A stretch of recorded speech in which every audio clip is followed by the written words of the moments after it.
അതിരാത്രത്തിന്റെ ഭാഗമായി കോഴിക്കോട് കക്കോടി ഒറ്റത്തെങ്ങ് വേദമഹാമന്ദിരത്തിൽ വിദ്വൽ സദസ്സ് നടന്നു. ഡൽഹി സർവേ ഭവന്തു സുഖിനോ ട്രസ്റ്റ് അധ്യക്ഷൻ ജിതേന്ദ്ര ഗാട്ടിയ ഉദ്ഘാടനം ചെയ്തു.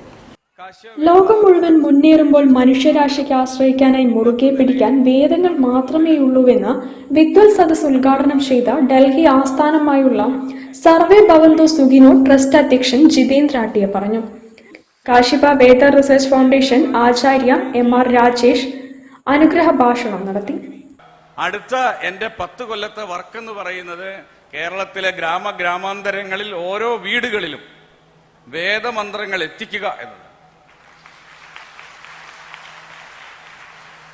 ഓരോ വീട്ടിലും വേദം എത്തിക്കുക എന്നുള്ളതാണ് ഭാരതത്തിന്റെ നമ്മുടെ അടിസ്ഥാന ഗ്രന്ഥമായ സർവജ്ഞാനമയോഹിസ എന്ന് പറയുന്ന വേദത്തെ ഓരോ വീട്ടിലും എത്തിക്കുക എന്നതാണ് ഞങ്ങളുടെ പ്രധാന ലക്ഷ്യം.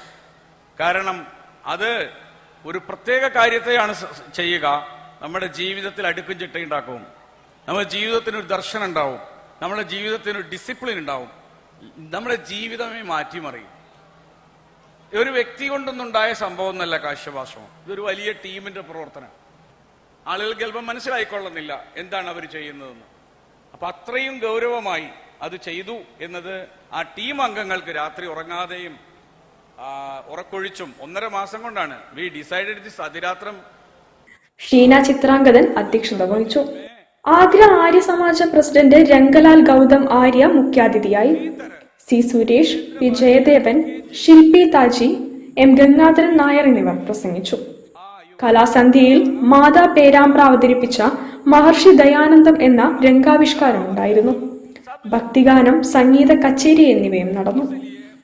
News bureau, Kozhikode. വാർത്തകളിൽ ഒരു ഇടവേള. ക്യാൻസറിനെതിരെ പൊരുതാനായി കാലിക്കറ്റ് സിറ്റി സർവീസ് സഹകരണ ബാങ്കും MVR ക്യാൻസർ സെന്ററും സംയുക്തമായി അവതരിപ്പിക്കുന്ന ക്യാൻസർ ചികിത്സാ സഹായ പദ്ധതിയാണ് മാസ് കെയർ.